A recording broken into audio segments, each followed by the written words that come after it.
Good morning and welcome back to 10-Minute English Cafe.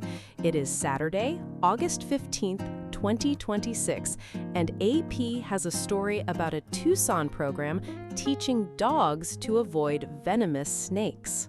I paused at dogs and fully stopped at venomous snakes. Please give me the careful version before my imagination starts sprinting. The program used a snake whose venom glands had been removed. That is unusual, but it belongs to this specific reported setup. That detail lowers one fear and raises 3 questions. My fast opinion clearly needs to stay on a short leash today. A short leash for our opinions is a good idea. Today's keyword is stop and check, spelled STOPANDCHECK. I like it. It sounds less like a lecture and more like a friend touching your arm before you rush through the wrong door. Our second story gives that pause a business setting. Cloudflare reported $639.8 million in first quarter 2026 revenue, up 34% year over year. My eyes go straight to 34%. Then I notice there are probably other lines on that very large receipt. There are 2 named sets of operating measures in the release, GAAP and non-GAAP, so we will keep their labels attached. Good. I am allowed to be impressed, but not allowed to make one bright number wear the whole company as a hat. Then USDA brings our keyword into the kitchen. Except for infant formula, food product dates generally concern quality rather than safety. My refrigerator just became less bossy. Still, I know one printed date cannot answer every question on that shelf. Right, because handling and spoilage still matter. We won't replace one quick rule with another quick rule. So today is about a dog, a company release, and a food label asking us for the same 2-second pause. If you're new here, we turn real news into natural English conversation for listening and shadowing practice. Bring your coffee and your honest reactions. Mine are already moving faster than the headlines. Subscribe if you enjoy these daily chats. Now let us return to Tucson and keep the story inside its real boundaries. I am ready. The dog can stay sensible, and I will try to do the same. AP reported a Tucson program intended to teach dogs to avoid venomous snakes. The unusual part was its use of a snake whose venom glands had been removed. My whole body says, "Back away, little dog." I want the least exciting ending possible. Everyone turns around and goes home. That wish for a boring ending fits the program's stated aim. The key action is avoiding the snake, not approaching it. If I were holding the leash, I would be whispering, "Excellent choice," while walking very quickly in the other direction. Your imaginary quick exit keeps the focus in the right place. This is a report about teaching avoidance. I also have mixed feelings about the setup. Part of me is curious, and part of me has both arms firmly crossed. That discomfort is fair. The report tells us what this Tucson program used. It does not require every listener to feel comfortable with it. Thank you. Sometimes a surprising method makes people talk as if surprise automatically means approval. And your reaction shows why stop and check matters. We can notice the unusual detail without turning it into a recommendation. So I can say, "That is interesting," and still keep my weekend plans completely free of snakes. Please do. The boundary is clear. This technique should not be presented as a universal veterinary advice. That boundary feels important because a worried dog owner might hear one story and want an instant answer. Your worry makes sense. The safest, honest conversation stays with the reported program and its intended goal. I would probably watch with one eye open and one foot ready to step back. That is my brave setting. That half step back is very Lisa, and it matches the spirit of avoidance better than a heroic pose would. That is it. I do not need the dog to become fearless.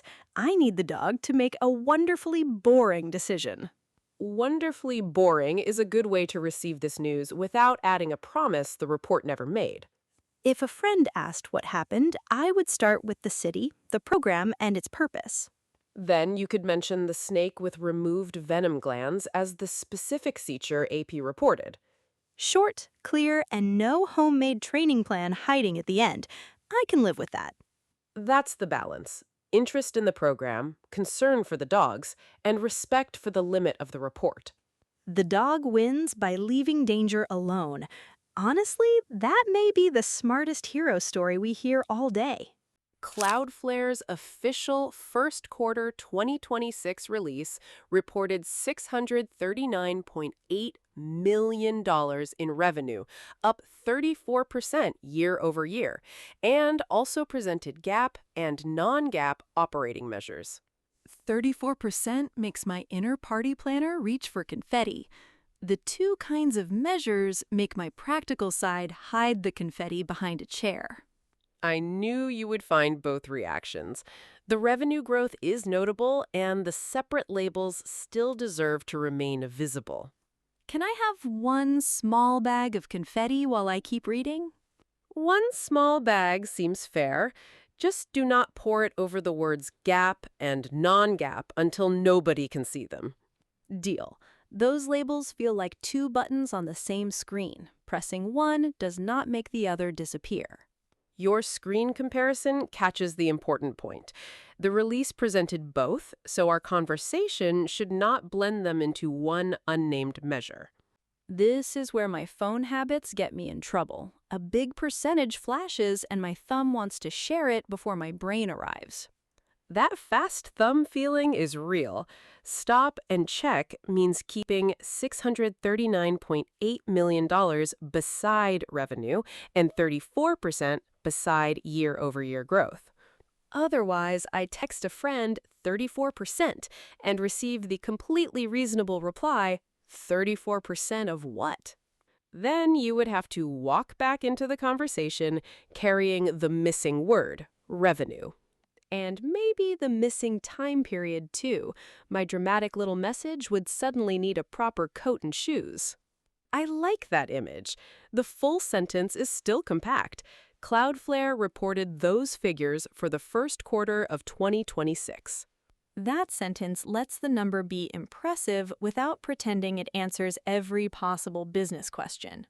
Yes, the release also included both types of operating measures, and we do not need to invent a verdict about them. I appreciate that. Two scorecards on a table do not give me permission to scribble my own winner across the top. Your scorecard instinct is exactly why the names matter. We can report their presence and stay inside the confirmed facts. This feels useful beyond business news. Large numbers deserve attention, but labels deserve a seat at the table, too. And attention can include curiosity. A careful listener does not have to become cold or unimpressed. Good, because I am still impressed. I have simply moved the confetti away from the keyboard. That is excellent progress. We kept the excitement, the period, the revenue figure, and both measure labels together. My inner party planner and my practical side have signed a temporary peace agreement. USDA says that, except for infant formula, food product dates generally concern quality rather than safety. The important limit is that handling and spoilage still matter. My refrigerator has been acting like every date is a tiny judge.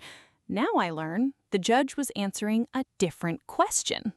That courtroom image gets to the heart of it. A quality date should not be treated as a complete safety decision. I admit I want one clear rule when I am staring at a package. One date, one answer, no thinking before breakfast. Your sleepy wish is understandable, but USDA's guidance does not offer that shortcut.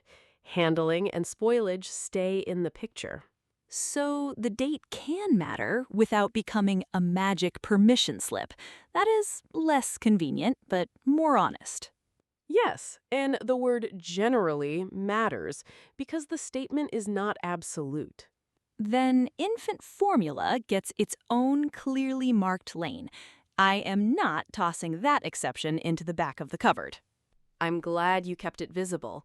USDA specifically separates infant formula from the general statement about food product dates. This is the first topic today where my imaginary shelf needs traffic signs. Your shelf may need them, but the conversation only needs clear categories: quality, safety, handling, spoilage, and the stated exception. My impatient brain still points at the printed date and says, "There, the package has decided for us." That impulse is exactly what your refrigerator judge joke revealed. The printed date does not remove the other conditions USDA mentions. I like that you aren't giving me a new opposite rule. Ignore every date would be just another shortcut wearing a different hat. Right. The guidance says dates generally concern quality. It does not say every dated product is safe to eat. That one sentence saves me from swinging between panic and overconfidence. Both are exhausting before coffee. Your two extremes show why careful wording helps. It leaves room for handling and signs of spoilage to matter. If a roommate asked me about a label, I wouldn't want to sound like the refrigerator police. You could simply share the distinction USDA makes, then avoid deciding their particular food for them. That feels friendly and honest. I can explain the idea without turning one conversation into personal safety advice. And that brings us back to today's phrase. A bold printed date is a perfect moment to stop and check what it actually claims. My refrigerator is still full of questions, but at least none of the labels are wearing a judge's wig now.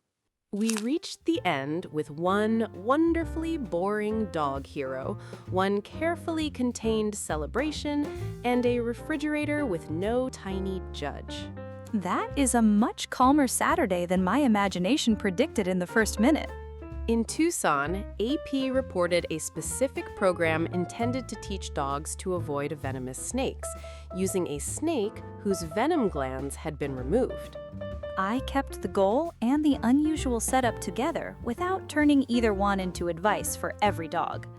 Cloudflare reported $639.8 million in first quarter 2026 revenue, up 34% year over year, alongside GAAP and non-GAAP operating measures. I kept one small bag of confetti, but I left every label where I could read it. USDA said most food product dates concern quality rather than safety, except for infant formula, while handling and spoilage still matter. And my refrigerator stopped pretending one printed date could do every job. Which story made you most want to pause before reaching a conclusion, and why? I choose the food date story because a label feels so simple, yet the guidance asks me to notice what it does and does not say.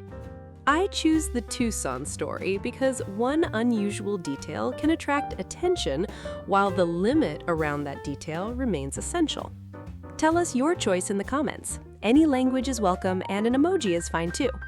If today's conversation helped your listening, please like, subscribe, and come back tomorrow for another Real News Cafe chat. I will bring coffee and keep my fast thumb away from the share button. Take today's keyword with you. Stop and check before a striking detail becomes a bigger claim than the facts support. Have a thoughtful Saturday. Stop and check, then let your careful answer move at its own speed.